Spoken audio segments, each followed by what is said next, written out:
Assalamualaikum warahmatullahi wabarakatuh. Salam FKPH. Selamat datang di kanal podcast FKPH Bersuara. Pada kesempatan kali ini, perkenalkan saya Andre Khairus Laudengkoe dan rekan saya Zaidan Nabil Musyafa. Kami dari Biro Podcast dan Riset Forum Kajian dan Penulisan Hukum Fakultas Hukum Universitas Islam Indonesia. Nah, pada kesempatan kali ini kami bersamai salah satu dosen dari Fakultas Hukum di ranah Hukum Tata Negara. Beliau ini juga merupakan ketua dari Departemen Hukum Tata Negara ya, Pak? Ya, di Fakultas Hukum Universitas Islam Indonesia. Nah, jadi kayaknya kita ini pas deh untuk mengundang beliau sebagai pas dong. Iya dong. salah satu pemateri kita untuk mengupas tuntas permasalahan di tema kali ini. Betul. Nah, ini dia Pak Dr. Jamaluddin Gofur, SH. Ya. Bagaimana kabarnya Pak? Sehat? Sehat. Ya, jadi tema yang kita bawa kali ini tentang sistem proporsional terbuka pada pemilihan umum yang akan dilaksanakan pada tahun 2024. Nah, teman-teman, bahwasanya Indonesia kita dalam konteks bernegara, kita adalah negara hukum, dan sebagai negara hukum segala hal itu aturan mainnya adalah hukum. Nah, pasal 1 ayat 2 Undang-Undang Dasar Negara Republik Indonesia tahun 1945 menyebutkan bahwasanya kedaulatan berada di tangan rakyat dan dilaksanakan menurut undang-undang.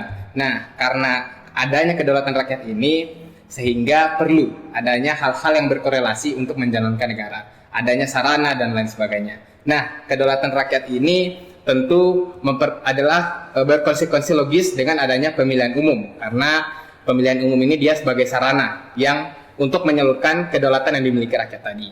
Nah, kemarin juga telah menjadi polemik cukup seru ya, boleh, tentang akan dilaksanakan terbuka atau tertutup, dan akhirnya pada putusan Mahkamah Konstitusi nomor 114 garing PUU garis datar Romawi 20 garing 2022 akhirnya ditetapkan dilaksanakan secara terbuka. Baik, ini langsung saja agar gak kita habis waktu ini ya. Baik.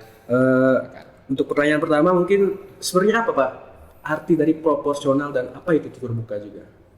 Iya, jadi sistem pemilu itu kan secara garis besar, secara induk itu kan ada dua ya, satu proporsional, yang kedua adalah distrik gitu ya.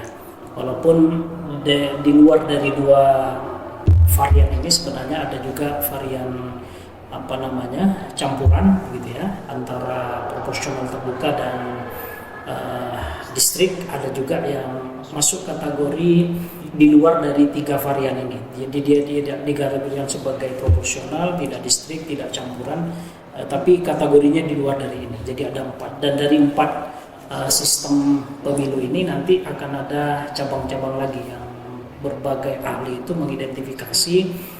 Kalau tidak salah kurang lebih ada 13 sampai 15 varian sistem pemilu ya.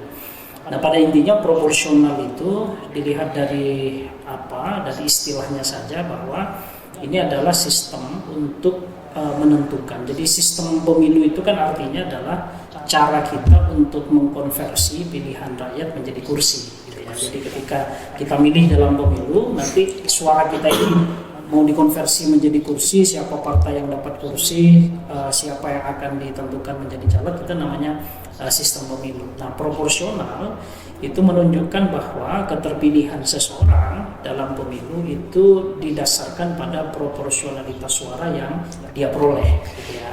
Nah, sehingga bedanya dengan distrik, kalau distrik itu dalam satu daerah pemilihan atau disebutnya distrik, dia hanya akan dipilih satu wakil, tapi dalam proporsional dia akan dipilih beberapa wakil gitu, karena proporsional itu basis penentuan keterpilihannya itu tidak siapa yang paling tinggi suaranya, tapi proporsionalitas suara yang dalam konteks undang-undang kita itu lalu diterjemahkan menjadi angka BPP, angka bilangan pembagi pemilih gitu. Jadi angka BPP ini adalah batas minimal yang harus dilampaui oleh seorang caleg agar dia terpilih gitu ya. Nah, sehingga kalau ada caleg yang melampaui angka BPP, ya nanti dia akan ditetapkan sebagai caleg terpilih. Nah, tapi kalau tidak, ini yang nanti bedanya nomor urut ya, nomor urut dengan suara terbanyak. Dulu sebelum ada putusan MK tahun 2009, kalau tidak, misalnya gini, jadi kursi itu kan penghitungan suara itu kan dua tahap. Tahap pertama suara pemilih ini pertama kali nanti akan menjadi suara partai dulu. Jadi kita milih caleg-caleg partai Golkar misalnya, dari beberapa caleg itu nanti akan dikumpulkan. Ini menjadi suara total suara Golkar. Dari situ nanti akan dihitung misalnya angka BPP-nya tadi untuk jadi dapat satu tiket kursi itu 1.000 misalnya. Lalu Golkar punya 3.000. Berarti Golkar ini kan punya jatah kursi 3 gitu ya. Nah, pertanyaan berikutnya adalah 3 jatah kursi yang dimiliki oleh Golkar ini akan diberi ke siapa? Dari caleg misalnya, kalau calegnya ada 10 dari nomor 1 sampai 10 ini 3 ini milik siapa gitu ya. Maka pertama dia akan dilihat adakah caleg-caleg Golkar ini yang memperoleh atau melampaui angka 1.000. Ya kan, kalau ada di antara itu maka langsung tiket yang 3 ini milik dia satu. Tapi kalau misalnya setelah dilihat dari 10 caleg di Golkar ini tidak ada satupun yang melampaui angka BPP, tidak ada yang dapat 1.000 gitu ya. Nah, dulu dengan sistem nomor urut maka otomatis 3 kursi ini akan jatuh ke nomor 1, nomor 2 dan nomor 3 tanpa mempertimbangkan berapa suara yang dia peroleh. Jadi misalnya ada kemungkinan begini, caleg nomor urut 1 itu hanya dapat 200 misalnya. Nomor urut 10 itu dapat 900. Nah, sekalipun nomor urut itu 900 karena dia tidak melampaui BPP, dia nggak dapat kursi. Yang dapat kursi nomor 1 gitu ya, sekalipun dia suaranya hanya 200. Nah, ini dulu oleh MK dianggap nggak adil. Ya kan, gimana cerita ini caleg dapat 900 hanya gara-gara nomornya nomor buntut, lalu dia nggak dapat. Akhirnya MK waktu itu merubah gitu ya, dari nomor urut menjadi suara terbanyak. Jadi ketika dilihat ada nggak ini caleg yang melampaui BPP, ternyata tidak ada. Padahal Golkar punya 3 kursi misalnya. Maka 3 ini nanti otomatis akan jatuh kepada caleg siapa yang paling tinggi suaranya, tinggi nomor 1, nomor 2 dan nomor 3, sehingga nomor urut itu nggak ngaruh gitu ya. Nah, jadi itu sistem proporsional berdasarkan nomor urut dan suara terbanyak begitu. Nah, kalau terbuka dengan tertutup, terbuka itu maksudnya kita milih partai sekaligus juga milih caleg. Jadi calegnya itu tampil di situ, kita tahu ini yang diusulkan oleh partai tertentu itu ada namanya. Tapi kalau tertutup, kita hanya milih partainya saja. Nah, di situ kita nggak tahu ini siapa nih yang dicalonkan gitu. Dan ketika partai ini dapat suara, nanti kewenangan untuk mendistribusikan kursi yang diperoleh partai itu sepenuhnya menjadi kewenangan partai. Jadi itu yang disebut dengan sistem proporsional tertutup, itu memilih kucing dalam karung gitu. Karena kita nggak tahu siapa kucingnya gitu ya, baru tahu karungnya ini partai itu gitu. Nah, itu sekilas perbedaan proporsional terbuka dan tertutup serta tadi suara terbanyak dengan nomor urut. Tapi Pak, secara ideal ya dalam melaksanakan pemilu itu secara hukum pandangannya itu apakah dia baik tertutup atau terbuka, Pak? Ya, tadi saya sampaikan bahwa terbuka tertutup itu sebenarnya adalah varian sistem pemilu yang sama-sama dikenal dan dipraktekkan di berbagai negara gitu. Bahkan di luar dari tertutup dan terbuka itu banyak varian-varian lainnya, sehingga kalau dilihat dari segi instrumen demokratisasi, dua-duanya sebenarnya demokratis gitu, karena diakui sebagai sistem pemilu yang sah untuk mengkonversi suara menjadi kursi. Selera doang, Pak ya? Selera doang. Nah, kenapa negara tertentu memilih sistem tertentu gitu ya, dan negara tertentu memilih sistem yang lain, termasuk tadi pertanyaannya. Ini kira-kira kalau dibandingkan baik mana gitu ya. Nah, tentu ini kemudian kembali kepada apa tujuan kita gitu ya dalam pemilu gitu, karena pilihan negara memilih salah satu di antara varian sistem pemilu itu karena didasarkan pada tujuan dari negara itu, yang masing-masing negara itu punya tujuan yang beda-beda. Nah, misalnya nih antara distrik dengan proporsional itu kan punya 2 fungsi yang berbeda. Distrik itu dia lebih kompatibel ketika tujuannya itu adalah menyederhanakan jumlah partai. Jadi kalau negara itu punya cita-cita agar partai politiknya menjadi lebih sederhana, apalagi ingin menciptakan dui parti sebagaimana di Amerika, itu caranya tidak ada cara lain kecuali dengan distrik gitu. Karena kenapa harus dengan distrik? Karena sistem distrik itu hanya akan memberi peluang partai yang menang itu partai besar. ya kan? Kenapa? Karena distrik itu hanya akan memilih satu orang dalam satu dapil atau dalam satu distrik. Sehingga kalau dia tidak partai yang besar, calonnya bukan orang yang terkenal, itu susah sekali. Nah, sehingga karena dalam sistem distrik itu hanya memberi insentif kemenangan bagi partai-partai besar, akhirnya orang menjadi malas bentuk partai gitu ya. Kenapa? Karena dia pasti kalah. Nah, padahal orang bentuk partai itu kan pengennya menang. Dengan menang kan dia bisa dapat keuntungan politik, ekonomi, dan sebagainya. Jadi dalam sistem yang distrik, orang kalau mau aktif dalam politik itu akan punya kecenderungan untuk dia tidak bentuk partai baru, tapi bergabung dengan partai yang sudah mapan. Gitu.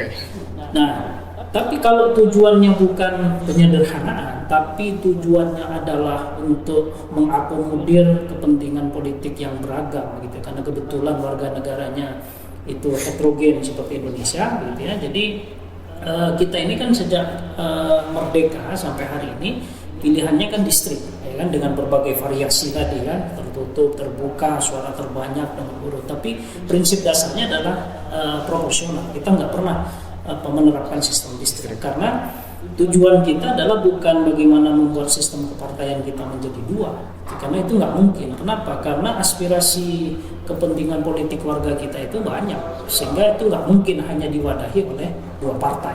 Nah, karena pilihannya adalah bagaimana mengakomodir berbagai kepentingan yang heterogen itu, ya mau tidak mau pilihannya adalah proporsional, gitu ya, proporsional. Nah, sehingga karena itu tujuan utamanya, ya sudah kita pilih proporsional. Nah, sekarang bagaimana dengan pilihan proporsional terbuka dengan tertutup? Ini lagi-lagi punya tujuan yang berbeda.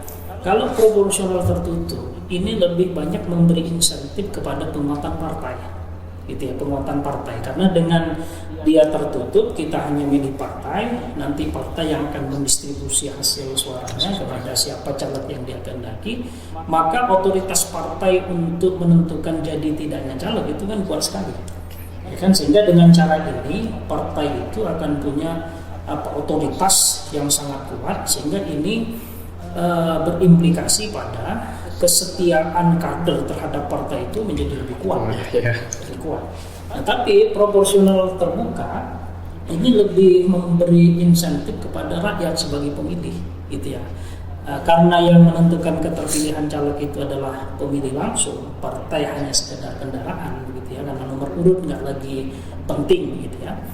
Nah, ini keterikatan terhadap partai, caleg terhadap partai ini menjadi lemah, gitu ya, karena pikiran mereka ya partai itu nggak menentukan dia terpilih atau tidak, sehingga dia akan lebih dekat kepada konstituen, gitu ya, konstituen. Nah, cuman dua-duanya ini juga punya efek buruk, begitu ya. Terbuka ini efek negatifnya ada kecenderungan partai itu kemudian tidak bisa menolak untuk mencalonkan orang-orang yang populer. Sebab dengan rakyat menentukan secara langsung, ada kecenderungan rakyat itu hanya akan milih orang yang populer, yang benar, gitu ya. Nah, padahal populer itu tidak selalu punya kualitas. Gitu ya. Dan sebaliknya, kader yang punya kualitas tidak selalu dia populer. Ya, populer. Nah, sehingga kelemahannya di situ. Nah, proporsional tertutup juga punya kelemahan. Di satu sisi dia memperkuat kelembagaan partai, tapi kalau partainya itu tidak dikelola secara profesional dan demokratis, itu hanya akan melanggengkan oligarki. Nah, ini yang kemarin dari berbagai efek positif negatifnya ini, kenapa rakyat lebih memilih terbuka, karena kita melihat partai kita ini belum modern, ya kan, masih dikelola secara oligarkis dan bahkan sebagian personalistik, begitu ya. Jadi memberikan kekuasaan ke partai dengan cara merubah dari terbuka ke tertutup ini hanya akan semakin memberi hegemoni kepada elit-elit partai, terutama ketua umum. Nah, seandainya partai kita ini sudah lebih modern, lebih demokratis, bagi saya mungkin tertutup itu jauh lebih bagus. Gitu. Dalam arti begini, partai akan bisa menentukan kira-kira caleg-caleg terbaik, kader-kader terbaiknya itu siapa. Jadi bisa mempromosikan itu, gitu ya. Jadi yang terpilih itu tidak lagi basisnya adalah terkenal dan tidak terkenal, tapi basisnya adalah kualitas. Oke. Karena tadi kalau dari Bapak kan lebih baik karena keadaan Indonesia sekarang udah modern, udah lumayan bagus dan menuju maju.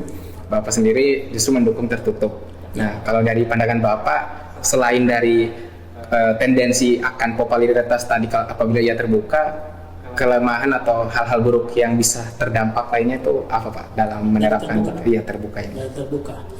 Hal lain dari terbuka itu ya satu apa namanya? Ya tadi ya, yang paling penting dan paling serius itu keterpilihan pada akhirnya yang paling menentukan adalah popularitas ya. Yang kedua soal kekuatan uang, money politik gitu. Politik uang itu menjadi lebih banyak begitu ya, lebih banyak sehingga ini menyebabkan ongkos politik itu menjadi lebih tinggi. Nah, ketika ongkos politik itu menjadi tinggi, ini kan banyak diidentifikasi oleh para ahli berkorelasi dengan meningkatnya tingkat korupsi. Ya kan? Karena logikanya begini, orang ketika dia nyalak mengeluarkan duit sekian miliar, tentu kan bayangan ekonominya adalah dia harus kembali. Ya kan? Karena kita kan selalu berpikirnya untuk rugi kan. Padahal gaji standar dan tunjangan resmi dari negara itu pasti nggak nutup gitu ya. Nah, mau tidak mau pada akhirnya ya banyak celah-celah yang bisa dimanfaatkan untuk mengeruk uang negara yang seharusnya itu untuk fasilitas kita secara bersama-sama, pada akhirnya itu hanya menjadi konsumsi dari sekelompok orang gitu ya. Nah, jadi saya sebenarnya dengan catatan tadi bahwa partai kita itu modern, dikelola secara demokratis, tertutup itu jauh lebih baik. Tapi dengan kondisi yang sekarang partai kita ini masih belum sehat, saya kira pilihan terbaiknya ya terbuka.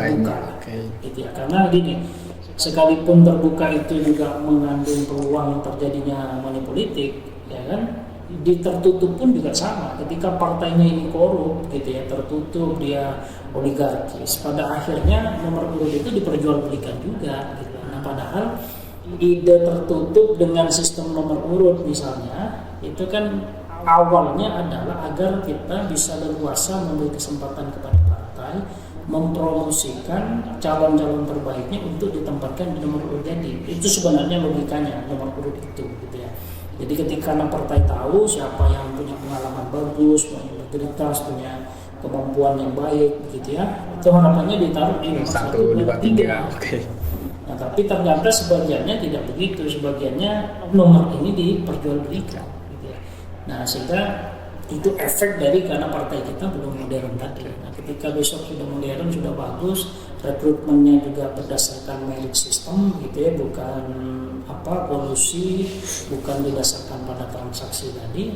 Nah, saya kira mungkin kita bisa mempertimbangkan untuk merubah itu. Gitu. Ya, kita mungkin kembali ke belakang lagi tentang tadi ucapan Bapak terkait bahwa kalau kita pakai proporsional terbuka ini orang populer lebih punya keuntungan ya Pak ya. Nah, ini benar ya adanya karena kita lihat sekarang Pak, banyak artis-artis tanah air ini yang mencalonkan diri untuk jadi anggota legislatif Pak. Nah, itu kan sebenarnya nggak salah ya Pak ya, hak mereka, hak konstitusional mereka kan. Cuman mereka yang latar belakangnya bukan seorang yang mungkin paham tentang negara, tapi mencalonkan diri dan bahkan terpilih, itu bagaimana Pak tentang fenomena ini menurut Bapak? Ya, di satu sisi kita sebagai negara demokrasi tentu terbuka peluang bagi siapapun untuk jadi caleg gitu ya, termasuk dari kalangan artis dan public figure lainnya gitu ya. Nah, cuman yang perlu disadari adalah bahwa mengelola negara ini kan butuh kemampuan gitu ya, butuh kualifikasi ya kan. Jadi kita tahu bahwa ketika suatu urusan itu diurus bukan ahlinya, ya tunggu kehancurannya. Jadi memang betul demokrasi itu memberi kesetaraan terhadap semua rakyat, tapi betul juga bahwa pekerjaan tertentu itu butuh kualifikasi gitu. Nah, sehingga dua hal ini menurut saya harus dikompromikan dalam arti nggak apa-apa semua orang kita tempatkan sejajar, tapi perlu ada syarat-syarat begitu ya. Nah, sehingga tidak semua orang bisa akses gitu ya. Oleh karenanya saya rasa tidak semua public figure itu jelek gitu ya, sebagiannya juga terbukti punya kualitas. Dan termasuk yang tidak dari public figure pun gitu ya, dia menang karena kekuatan uang misalnya. Nah, itu juga sebenarnya catatan kita. Karena tadi untuk menang dalam sistem proporsional terbuka itu ya salah satu di antara dua itu, kalau dia tidak terkenal ya punya duit gitu. Ketika orang hanya sekedar dia banyak modal tapi kemudian tidak punya keahlian, ya ini sebenarnya juga sesuatu yang buruk bagi demokrasi kita gitu ya. Nah, termasuk kenapa misalnya sebagian orang itu mendorong agar mantan napi, terutama mantan napi tertentu, mantan napi korupsi, bandar narkoba misalnya, itu dilarang karena ini sangat bahaya sekali. Orang-orang ini secara moral sudah cacat begitu ya, tapi punya kemampuan, punya modal untuk dia bisa jadi pejabat publik begitu ya. Satu terutama dengan kekuatan uang. Kita nggak bisa bayangin misalnya kalau orang dia menjadi bandar narkoba, sudah terbukti salah gitu ya, keluar lalu diberi kesempatan, sementara dia punya banyak modal untuk dia bisa terpilih. Ini kan bahaya sekali demokrasi kita. Jadi kita harus yang namanya demokrasi itu kan juga harus dipadukan dengan prinsip negara hukum gitu ya. Jadi makanya dulu kita kenal istilah negara demokrasi berdasarkan hukum atau negara hukum yang demokratis. Nah, maknanya apa? Bahwa demokrasi pun juga harus diatur. Ya kan, harus diatur. Nah, kalau nggak diatur nanti jadi bebas. Termasuk dalam konteks kontestasi ini. Jadi orang kadang-kala lupa bahwa di luar demokrasi juga ada rule of law ini, gitu ya. Sehingga kita jangan kemudian bicara ini soal persamaan, ini soal kebebasan, seolah-olah kemudian tidak beraturan di situ. Cegat mobokrasi malah, cegat mobokrasi. Pak, tadi kan udah dibilang, maksudnya kan sekarang putusannya jelas ya, terbuka. Nah, kalau misal tadi, karena tadi bahayanya popularitas, kalau nggak popularitas berarti duit. Nah, fungsi partai politik dalam hal pendidikan politik ini bisa nggak Pak memfasilitasi popularitas tadi sehingga ketika mereka duduk, oh jadi mereka jadinya paham gitu. Bisa saja, dan ini yang memang menjadi kekhawatiran kita ya hari ini, bahwa fungsi-fungsi penting partai di luar soal rekrutmen, salah satunya adalah tentang kaderisasi, itu kan sebagian besar nggak jalan begitu ya, tidak jalan. Jadi partai kita ini kebanyakan adalah partai yang pragmatis gitu ya, tidak mau dia berlelah-lelah mengkader, mendidik orang warga negara agar kemudian mampu dipersiapkan menjadi para pemimpin-pemimpin yang hebat gitu ya. Kerja-kerja yang seperti itu nampaknya tidak digandrungi oleh partai kita. Jadi partai kita lebih suka yang penting menang, caranya dengan seperti apa itu terserah begitu ya. Dan seringkali cara-cara yang dipakai adalah cara-cara pintas gitu ya.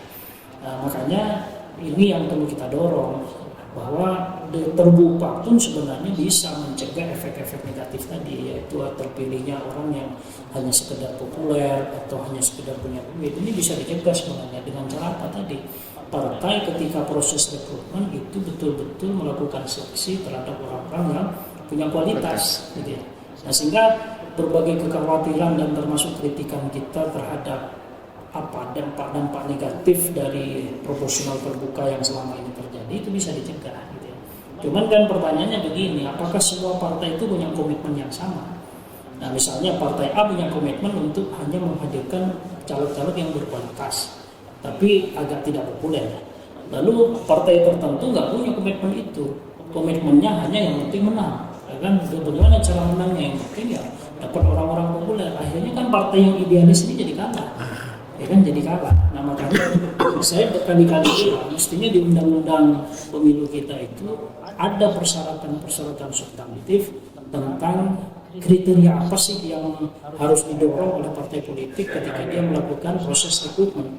Nah, sekarang kan belum ada, syaratnya hanya sekedar syarat administratif saja, ya kan, umur, ijazah dan sebagainya. Nah, kalau syarat substantif ini ada, nah ini kan nanti menjadi standar ya. Jadi partai kemudian menjadi terikat terhadap aturan ini, sehingga nggak muncul lagi ada partai yang dia hanya sekedar populer, sekedar punya duit, tapi dia tidak memenuhi syarat substantif, kan nggak mungkin diajukan karena itu pasti tertolak gitu. Nah, ini yang menurut saya perlu diseragamkan, karena kalau idealisme itu hanya diserahkan kepada masing-masing partai, nah itu tadi ya kan, kalau satu punya idealisme satunya tidak, ya kan pasti kalah yang punya idealisme ketika dia tidak populer. Dan bahkan nanti mungkin idealisme dia juga bisa tergusur kan. Betul. Karena prinsipnya partai itu kan tujuan utamanya kan menang pemilu. Betul. Kan? Jadi nggak ada artinya partai itu terlalu ideologis, terlalu idealis kalau padanya gagal pemilu. Sebab dia nggak mungkin bisa memerintah dan mengontrol pemerintahan, gitu ya. Jadi tujuan utama partai karena dia ingin mengontrol pemerintahan, ya mau tidak mau harus menang. Ya kan, apalah artinya sangat ideologis dan idealis kalau pada akhirnya dia lolos parliamentary threshold kan. Nah ini yang menurut saya perlu dijembatani dengan adanya peraturan perundang-undangan yang memberi batasan-batasan minimal soal kemampuan caleg ini sehingga nanti bisa terstandar. Gitu. Partai mau tidak mau kan akan dipaksa untuk seragam ya ketika merekrut orang soal minimal integritasnya, minimal intelektualitasnya, minimal pengalamannya dan lain sebagainya. Oke. Baik, itu Pak masih PR banget juga ya buat masyarakat yang masih muda untuk digiring itu Pak ya? Iya, betul sekali. Karena ada pernyataan begini ya, bahwa untuk menentukan kualitas DPR itu tidak sepenuhnya ada di partai, tapi juga ditentukan oleh pemilih gitu ya. Seringkali kita mendengar pejabat publik mengatakan ya wajah dari parlemen kita begini, bagaimanapun itu juga pilihan rakyat. Nah di satu sisi pernyataan ini agak benar, tapi menurut saya kelirunya begini. Kita kan ketika memilih diminta untuk menjadi pemilih yang cerdas, ya, pemilih yang rasional. Dalam arti harus pilih-pilih, tidak asal milih, apalagi hanya berdasarkan iming-iming money politik dan lain sebagainya. Kita harus tahu ini track record dari calon itu apa, intinya tidak. Nah pertanyaannya bisa nggak sih dibalik? Gitu. Dibaliknya begini, bisa nggak partai ini ketika merekrut calon-calon pejabat publik itu sudah bisa dipastikan ini adalah orang-orang baik, bukan orang-orang yang punya integritas. Nah, sehingga rakyat nggak perlu lagi mikir untuk men-tracking, untuk cari tahu ini siapa, backgroundnya gimana. Itu kan merepotkan sekali bagi kita. Padahal caleg dan calon pejabat publik yang lain banyak sekali, kan nggak mungkin kita bisa men-tracking satu-satu. Ya kan? Itu melelahkan sekali. Kenapa tidak dibantu saja kita sediakan daftar caleg yang bagus-bagus sehingga pilihan rakyat itu mau milih nomor 1, nomor 2, nomor 3 ini sebenarnya hanya soal pilihan nomor saja, sementara kualitasnya sudah seragam. Nah, sehingga kita rakyat memilih hanya dengan mata tertutup saja itu sudah bisa dipastikan kualitas gitu. Jadi jangan kemudian logika tanggung jawab untuk menghadirkan caleg berkualitas itu dilimpahkan ke kita. Sebab kualitas tidaknya anggota DPR yang akan jadi itu sudah dimulai sejak rekrutmen. Bagaimana kita bisa memilih orang yang berkualitas ketika calon-calon yang diajukan berkualitas? Gitu. Sehingga di situ fungsi partai menurut saya untuk apa? Jadi partai itu kan fungsinya menyederhanakan pilihan. Calon-calon publik yang kalau kita 204 juta jiwa besok pemilih gitu ya, itu kalau separuhnya saja daftar langsung ke KPU untuk calon pejabat publik itu kan repot sekali KPU. Makanya lalu ada partai. Kenapa? Untuk menyederhanakan agar orang-orang yang berminat untuk nyalon pejabat publik itu disaring dulu. Nah, mestinya ketika partai melakukan penyaringan, pertimbangan kualitas tadi itu sudah dipertimbangkan. Nah, sehingga ketika dia ada di daftar surat suara, ya kita tinggal pilih aja, nggak perlu ada lagi tracking dan lain sebagainya. Pasti bagus kelihatannya. Pasti Bagus ya. Kalau catatan yang perlu dicatat untuk pemilu terbuka nanti 2024 ini apa aja Pak? Buat masyarakat, buat penyelenggara pemilu, KPU, Bawaslu.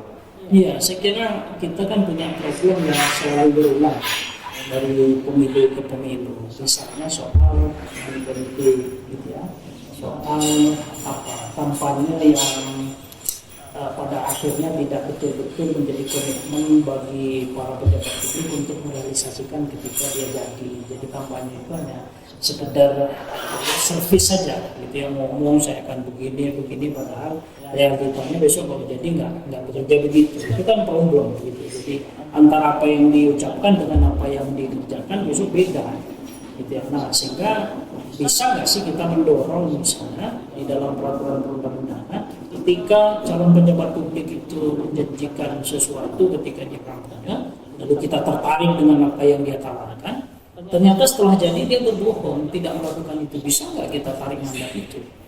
Nah, kalau itu punya mekanisme begitu, menurut saya caleg itu ketika akan menawarkan visi misinya, program itu, dia akan menjadi terhitung itu, dalam arti dia hanya akan menjanjikan sesuatu yang mampu dia lakukan.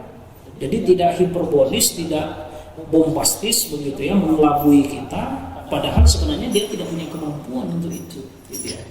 Itu satu. Yang kedua soal money politik, gitu ya, money politik. Nah, ada juga yang berpandangan begini, money politik ini kan salah rakyat, gitu ya. Harusnya kalau rakyat itu tidak mau terhadap money politik, ya selesai, gitu ya, selesai. Nah, sekilas ini agak benar, tapi yang sebenarnya menurut saya menjadi faktor terbesar kenapa rakyat itu mau menerima money politik itu karena kita ini sering dibohongi, dalam arti ketika pemilu si caleg ini atau si calon pejabat publik ini menjanjikan ini kan kita sudah tertarik punya program kesejahteraan ini dan itu, setelah jadi dia lupa terhadap rakyat, gitu ya, lupa terhadap rakyat. Akhirnya apa, rakyat berpikir begini, apa yang anda omongkan itu kecil sekali kemungkinannya untuk direalisasikan, gitu. Akhirnya kita berpikir begini, hal yang paling konkret yang bisa kita dapatkan dari wakil kita ya manipulasi itu saja.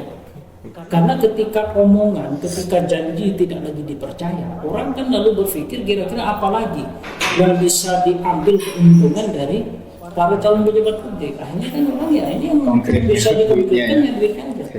Ya kan, seandainya tidak terlalu banyak terjadi kebohongan, itu artinya apa yang dijanjikan yang ideal tadi itu juga konsisten dilakukan. Nah, rakyat akan berpikir, suara saya ini berarti sekali, gitu ya, bahwa ketika saya memilih orang yang benar, dia juga nanti perilakunya juga benar, pasti kita nggak mau nih, gitu ya, suara yang sangat berharga itu hanya dihargai 100-200 ribu, gitu ya. Tapi ketika pada akhirnya rakyat punya pemikiran yang umum, gitu ya, semua rakyat bahwa besok pasti lupa, gitu kan, akhirnya ya duit aja kan, sehingga bagi saya money politik itu salah satunya bisa dikurangi ketika tadi ada konsistensi antara apa yang telah dijanjikan dengan realisasinya. Nah, dengan rakyat dipertontonkan yang seperti itu, kita akan muncul kesadaran bahwa lebih baik kita milih caleg yang benar, karena nanti keuntungannya akan 5 tahun, gitu ya, dengan kebijakan-kebijakan yang pro rakyat, kita kan akan diuntungkan daripada kita hanya menjual suara yang sesaat 100-200 ribu tadi. Nah, tapi ketika kebijakannya tadi tidak seperti yang dijanjikan, ya kan, hanya rakyat berpikir kita juga nggak dapat apa-apa, besok dia paling juga bekerja sesuai kepentingannya sendiri, ya sudah dikonkretkan aja. Berarti poin kedua ini bersandar di poin pertama tadi, Pak. Betul. Jadi integritas dan kepercayaan publik itu harus dibangun. Kita ini memang betul-betul memilih orang yang baik, gitu ya, orang-orang yang dua aja Pak catatannya. Yes, segera yang paling penting itu, gitu. Karena efek-efek yang lain, efek negatif yang ada dari pemilu, menurut saya itu bersumber dari dua ini. Ketika dua ini bisa kita selesaikan, janji kampanye yang dilaksanakan dan money politik yang tidak terjadi, ya insya Allah semuanya beres. Itu fundamental ya itu Pak ya. Fundamental sekali. Oke, Bang. Ada lagi yang mungkin mau ditanyakan? Mungkin ini untuk pertanyaan terakhir ya Pak ya. Menurut Bapak, apa tantangan penerapan sistem terbuka ini untuk pemilu serentak yang akan dihadapi di 2024 ini? Ya, tantangannya tadi ya, semua orang akan berlomba-lomba untuk mencari simpati rakyat, memperoleh dukungan rakyat dengan segala cara, ya kan, dengan segala cara. Maka tantangannya bagi para penyelenggara pemilu, terutama Bawaslu, bagaimana memastikan agar cara-cara yang dipakai itu konstitusional, sesuai dengan hukum, tidak di luar dari hukum, artinya cara-cara yang oleh hukum sebenarnya dilarang, gitu ya.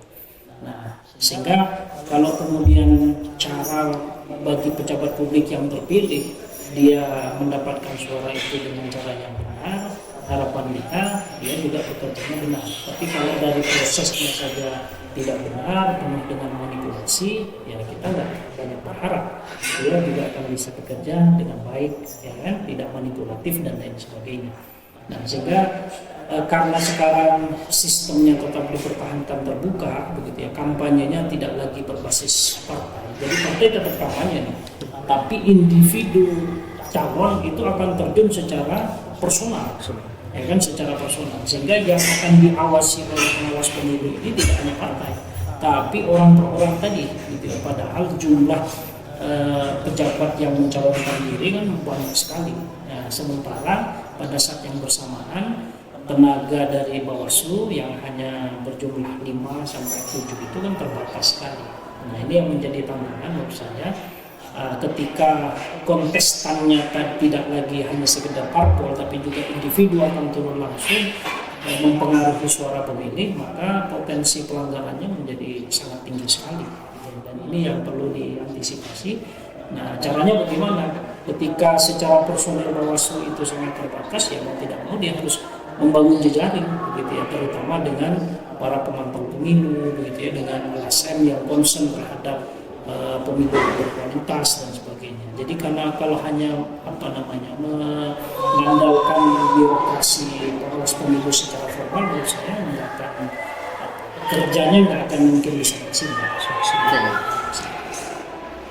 Gimana Ray? Ada pertanyaan lain mungkin? Cukup ya. Lihat waktu juga ini udah mulai sore juga ya. Ini kalau kata anak-anak muda sekarang ini pembicaraan kita ini daging semua Ray. Iya, Daging semua ini. Soalnya narasumbernya juga daging nih. Ini Saya kompeten terus ya. terang senang sekali bisa ngobrol isu-isu hukum ketatanegaraan dengan teman-teman mahasiswa yang ini mungkin di luar konteks sistem pemilu ya. Dulu ketika kita masih di taman siswa di bawah dengan gedung dan fasilitas yang terbatas, tapi tidak kemudian membuat mahasiswa itu mati kreativitas, gitu ya. Jadi akademik sangat dinamis, organisasi kemahasiswaan, kajian dan sebagainya. Nah, ini tradisi budaya yang menurut saya tidak boleh hilang. Harus dilestarikan, apalagi di tengah fasilitas dan gedung yang semakin lebih bagus. Jadi jangan sampai kita hanya bangga dengan gedung, tetapi kultural begitu. Saya bangga sekali di Fakultas Hukum ada FKPH, Terima kasih. salah satu saluran bagi mahasiswa untuk bisa berdialektika dan meningkatkan kemampuannya. Dan saya kira ini perlu untuk terus ditingkatkan. Oke. Gimana Ray? Mungkin bisa dikasih kesimpulan tentang pembicaraan kita tadi. Iya. Dari tadi kita telah membicarakan tentang pemilu terbuka, tertutup. Tadi sudah dijelaskan juga tentang proporsional gimana, kalau pakai yang distrik gimana, terus konsekuensi baik buruknya tentang terbuka dan tertutup tadi, terus idealnya partainya harus gimana, dan tadi ada catatan-catatan juga ya tentang apa yang harus diperhatikan untuk melaksanakan pemilu di tahun 2024. Baik, itu saja sih kayaknya Bol. Ya, Cukup. Ini kita tutup ya. Terima kasih atas atensinya. Terima kasih juga Pak telah meluangkan waktu dan pemikiran yang sangat bagus dan luar biasa. Semoga bisa bermanfaat juga buat teman-teman yang nonton. Jangan kapok-kapok Pak. Ya, baik sekian. Sekian dari Assalamualaikum warahmatullahi wabarakatuh. Salam KPH.